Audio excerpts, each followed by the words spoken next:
Bonjour à tous, bienvenue dans cette édition. Le samedi 16 mars 2024, le sanctuaire Notre-Dame de la Garde de Beaunois a été choisi comme lieu de pèlerinage du temps de carême des enfants du diocèse de Grand-Bassam.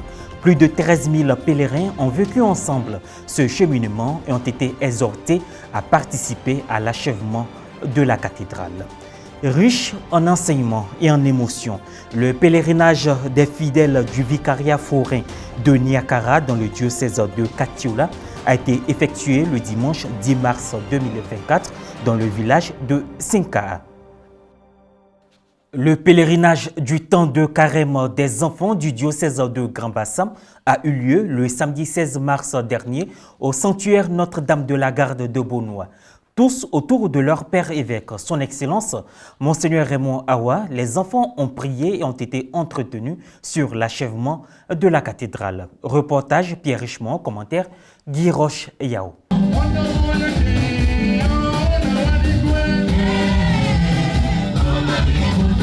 Le samedi 16 mars dernier, le sanctuaire Notre-Dame de la Garde de Beaunois a été le théâtre du pèlerinage enfant. Plus de 13 000 enfants sont venus de toutes les contrées du diocèse pour vivre ce ressourcement spirituel autour de son Excellence Monseigneur Raymond Awa, évêque du diocèse de Grand-Bassam.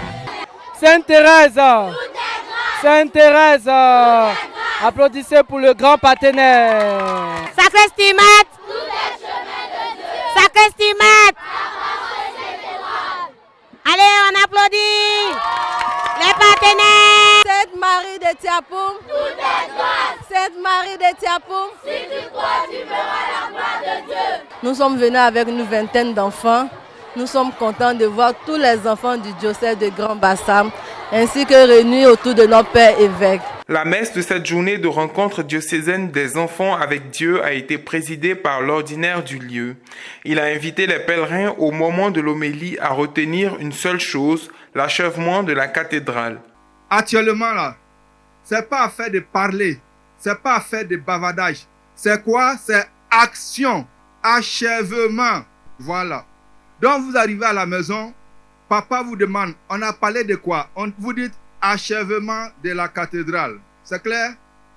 Et puis vous posez des actes, des actions bien. À la fin de la célébration eucharistique, un membre diocésain de la Sainte Enfance a mobilisé ses amis à apporter leur contribution pour l'achèvement de cette église de grande dimension, destinée à accueillir les ordinations ou les grandes messes pour les fêtes chrétiennes.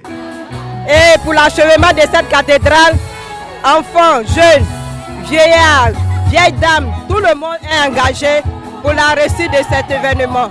Ce grand édifice que nos pères veulent nous laisser en héritage et aussi à nos petits-enfants. Le pèlerinage s'était bien passé. C'est bien passé, c'était riche en émotions et puis vraiment les enfants étaient bien épanouis. Si on invite aujourd'hui les enfants à participer, c'est dire que nous devons accélérer les choses de sorte à ce que la cathédrale soit construite le plus rapidement possible.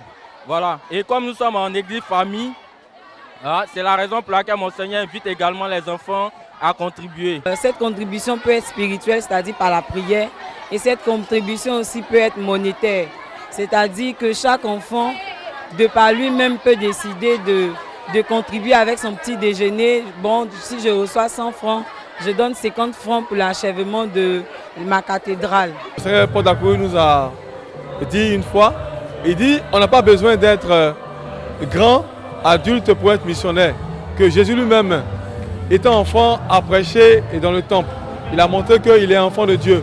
Et je sais qu'avec nos enfants, comme Monseigneur Raymond Awa l'a dit, le miracle est possible. Donc le miracle peut-être viendra des enfants pour construire ou bien pour achever plutôt la cathédrale Saint-Esprit. Les partenaires, ils savent que je leur fais confiance, ils me font confiance. Et chaque fois qu'il y a eu un rendez-vous, j'ai été présent, tout comme eux, ils ont été présents.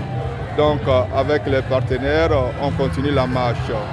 Et le slogan le dit très bien. partenaires, on est ensemble, aujourd'hui et demain, toujours à la suite du Christ. Depuis le 14 février 2024, l'Église est entrée dans le temps de carême. Belle occasion pour les chrétiens de travailler à se rendre disponibles pour les autres et pour Dieu à travers la prière et l'offrande. Comment vivre de manière profitable ce temps de rupture avec le quotidien pour se consacrer à la méditation et à la prière? Élément de réponse avec le Père Joseph-Marie Innocent Ouattara Barama. Pour ce temps de carême, je voudrais que mes chrétiens aient beaucoup d'amour dans leur cœur. Dans leur cœur pour tous. Et qu'ils soient des chrétiens qui aiment leurs frères, qui aiment leurs sœurs et qui vivent la synodalité, qui marchent ensemble avec les autres, qui ne se mettent pas seuls, qui ne se désolidarisent pas et qui vivent donc l'amour. Le Christ nous invite à vivre l'amour. C'est le plus grand commandement qu'il nous a laissé. Et voilà ce que je demande à tous les chrétiens du monde entier et en particulier à ceux de Saint-Albert le Grand de Catulla. Et puis l'autre chose, c'est vraiment la conversion. Voilà, le carême, c'est un temps de conversion. J'ai parlé d'amour, mais c'est un temps de conversion. Conversion vraiment au niveau personnel et au niveau communautaire. Personnel, voilà, voir ce que je fais qui n'est pas bien. Ce que je fais qui n'est pas bien aux yeux de Dieu.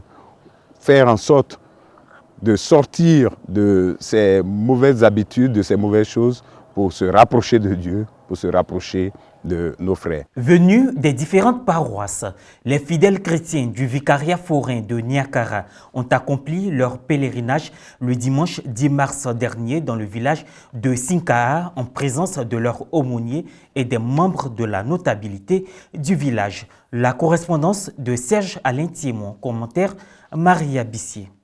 À l'occasion du temps de carême, qui est un temps fort de prière, de partage et de pénitence, les fidèles du vicariat forain de Niakara, dans le diocèse de Catulla, ont effectué leur pèlerinage le dimanche 10 mars 2024 dans le village Sinkaa, dans le but de se ressourcer spirituellement et faire face aux réalités quotidiennes.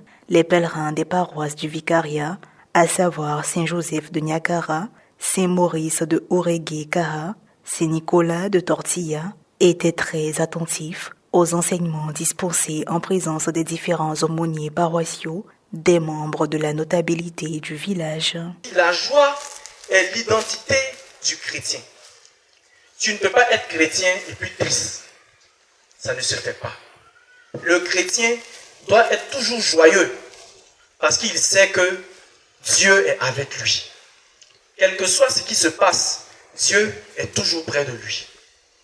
Dans la première lecture, tirée du 2e livre des Chroniques, on nous dit « Le peuple d'Israël était toujours dans le péché.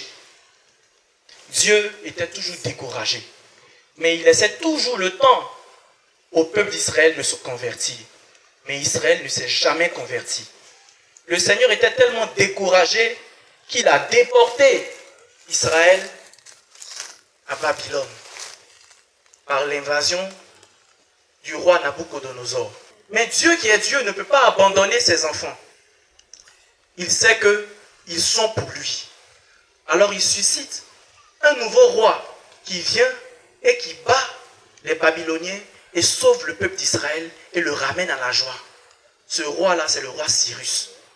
Les faits marquants de ce pèlerinage sont la marche priante, l'adoration du très saint sacrement, suivie de la messe. Totalement satisfait par l'organisation de ce pèlerinage qui se tient ici à Sinkaa. Depuis la paroisse jusqu'ici, tout a été en ordre. Le message a été vraiment véhiculé sur l'autonomisation des différentes paroisses, aussi bien en Abidjan qu'à l'intérieur du pays ici.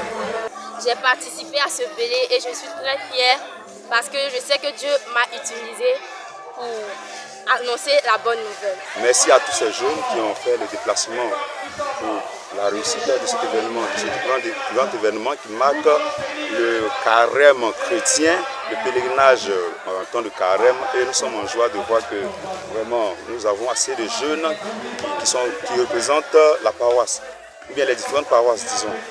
Rappelons que ce pèlerinage des paroisses du vicariat forain de Niagara s'est déroulé dans une ambiance bonne enfance avec un partage de repas fraternels. Fin de cette édition. Merci de l'avoir suivi.